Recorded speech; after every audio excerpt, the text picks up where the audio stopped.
அத்தியாயம் 52 பாடம் கற்பித்தல். என் முன் நிற்கும் இந்த மனிதர் யார்? நான் அவரை இதற்கு முன்பு சந்தித்ததில்லை என்பது எனக்குத் தெரியும். அதே நேரத்தில் அவர் எனக்கு பரிச்சயமானவராக தோன்றினார். அந்த மனிதன் கும்பிட ஆரம்பித்தான். ஒருவேளை நான் முதலில் என்னை அறிமுகப்படுத்திக் கொள்ளலாமா? என் பெயர் ஹாரி கட்டையன், குடும்பத்தின் முதல் மற்றும் மூத்த மகன். இன்று நீங்கள் தோற்கடித்த நபர் என் தம்பி. அவருடைய சகோதரனுக்கும் தந்தைக்கும் உள்ள ஒற்றுமைகள் இப்போது நன்றாகத் தெரிந்தன. அவர்கள் சகோதரர்கள் என்று எனக்குத் தெரியும். அப்போ நீ பழிவாங்கத்தான் இங்க இருக்கியா? நான் கேட்டேன். பழி வாங்குறதுக்குத்தான் இல்ல, அது மாதிரி ஒரு சின்ன காரணத்துக்காக இல்ல. உங்களுக்கு நன்றி சொல்லத்தான் நான் இங்கு வந்தேன். என் தம்பி திமிர் பிடிச்சவன். அவன் வகுப்பில் முதல் ஆளாக இருந்ததால அவன் பயிற்சிய ஒருபோதும் சீரியஸா எடுத்துக்கிட்டதில்லை. சீக்கிரமாவோ இல்லன்னா அவன் இடத்துல வைக்கப்படணும். அப்புறம் ஏன் இங்க வந்திருக்கீங்க? அவன் வார்த்தைகள் சண்டை போட விரும்பவில்லை போல தெரிந்தாலும் அவனிடமிருந்து வெளிப்படும் அழுத்தமும் ஒளியும் எனக்கு புரிந்தது. அது முற்றிலும் மாறுபட்ட ஒன்றைச் சொன்னது. ஹாரி தனது பயிற்சி வாளை உருவினான். அதற்கு பதிலளிக்கும் விதமாக நான் அவன் தாக்க தயாராக என்னுடைய வாளை உருவினேன். நான் சொன்ன மாதிரி உனக்கு ஒரு பாடம் கற்பிக்கத்தான் நான் இங்கு வந்திருக்கிறேன். இந்த வருஷம் முதலாம் வருஷ மாணவர்கள்தான் இதுவரைக்கும் எங்களுக்கு கிடைச்ச ரொம்ப பலவீனமான மாணவர்கள். இப்போ உன்னை விட நான் முன்னேற விட முடியாது. அதே நேரத்துல என் குடும்ப பெயருக்கு கொஞ்சம் பழிவாங்குற மாதிரியும் இருக்கலாம். அப்போதுதான் ஹாரியின் நீல நிற ஆடையின் ஒற்றை தங்க ரிப்பன் இணைக்கப்பட்டிருப்பதை கவனித்தேன். பள்ளியில் உள்ள வெவ்வேறு ஆண்டுகளை வேறுபடுத்திக் காட்ட ரிப்பன் இருந்தது. ரிப்பன் இல்லை என்றால் முதல் வருடம் என்றும் ஒரு ரிப்பன் 2ஆம் வருடம் என்றும் பல விஷயங்கள் இருந்தன. தரவரிசை போட்டிகள் வருடங்களாக பிரிக்கப்பட்டன. மேலே உள்ள ஆண்டுகளை நீங்கள் சவால் செய்ய அனுமதிக்கப்படவில்லை. அதாவது நாம் போராடினால் இது புத்தகங்களில் இருக்காது. வா, உன்னிடம் என்ன இருக்கிறது என்பதைக் காட்டு. அவன் தன் கையை சைகை செய்து என்னை அவனை நோக்கி வரச் சொன்னான். நான் வழக்கமாக முதலில் தாக்குதலை தொடங்குபவன் அல்ல, ஆனால் இதை முடிக்க விரும்பினேன். நான் முன்னோக்கிச் சென்று மேலிருந்து என் முதல் தாக்குதலில் என் முழு பலத்தையும் செலுத்தினேன். ஹாரி தடுக்க தனது வாளை நீட்டினான், ஆனால் நான் கவலைப்படவில்லை.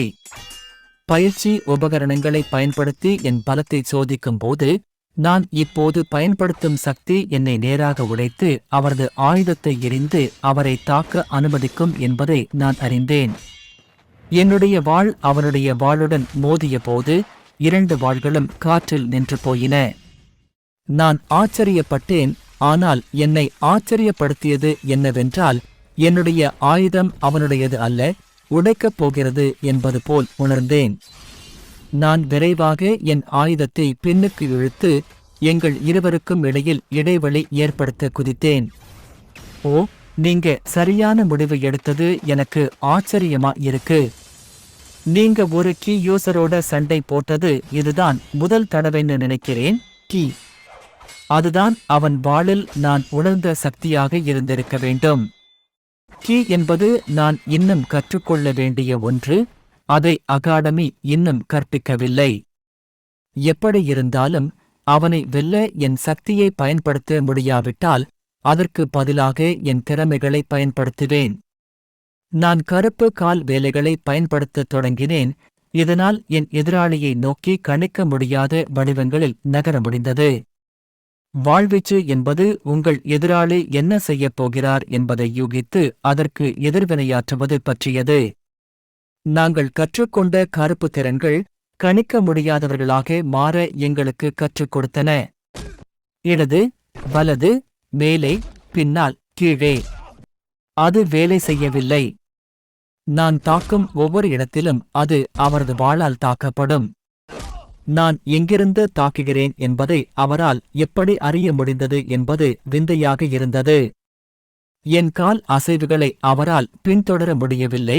ஆனால் நான் எங்கே, எப்போது தாக்கப் போகிறேன் என்பதை அவரால் இன்னும் சொல்ல முடிந்தது. நான் தாக்குவதை நிறுத்தினேன். இந்த நேரத்தில் என் சக்தியை வீணாக்குவதுதான் நான் செய்து கொண்டிருந்தேன். ஆனால் அது வேலை செய்யவில்லை என்பது தெளிவாக தெரிந்தது. நீண்ட நாட்களாக எனக்கு இப்படி ஒரு உணர்வு ஏற்படவில்லை. அது என்னை என் அப்பாவுடன் பயிற்சி செய்த காலத்திற்கு அழைத்துச் சென்றது. நான் அதை ஒப்புக்கொள்ள விரும்பவில்லை. ஆனால் ஹாரி என்னை விட வலிமையானவர். நான் என் மிருக வடிவத்தை பயன்படுத்தினாலும் அது பெரிய வித்தியாசத்தை ஏற்படுத்தாது என்று எனக்கு தெரியும். இருப்பினும் நான் முயற்சிக்க விரும்பிய ஒரு விஷயம் இன்னும் இருந்தது. நான் வாளின் பிடியை தளர்த்தினேன். பின்னர் மீண்டும் அவரை நோக்கி குதித்தேன். நான் செபாஸ்டியனை தாக்கச் சென்றபோது போலவே நான் வாளை கீழே சுழற்றினேன். ஹாரி அதை தடுக்கச் சென்றான். ஆனால் இதுதான் எனக்கு வேண்டும். 2 வாள்களும் சந்திக்கும் நேரத்தில் என் ஆயுதம் மறைந்து பின்னர் மீண்டும் தோன்றியது. படிப்படியாக அவரது ஆயுதத்தை உடைத்தது போல் தோன்றியது. அது வேலை செய்தது. ஆனால் அது ஒரு வெற்றி என்று நான் நினைத்த நேரத்தில் ஹாரி தாக்குதலை தவிர்த்து பின்னோக்கி நகர்ந்தார். என் பேய் தாக்குதல் வேலை செய்யவில்லை. ஹாரியின் முகத்தில் இப்போது வியர்வை வழிந்து கொண்டிருந்தது. அது ரொம்ப நெருக்கமானது. நீங்க உண்மையிலேயே என்னை நகர்த்த வச்சுட்டீங்க.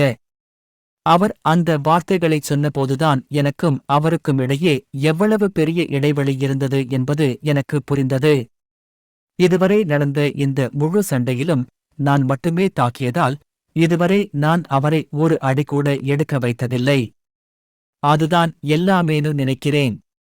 பின்னர் ஹாரி தனது வாளின் பிடியை மாற்றி அதை ஒரு ஈட்டியைப் போல வலது தோள்பட்டைக்கு மேலே தூக்கினார்.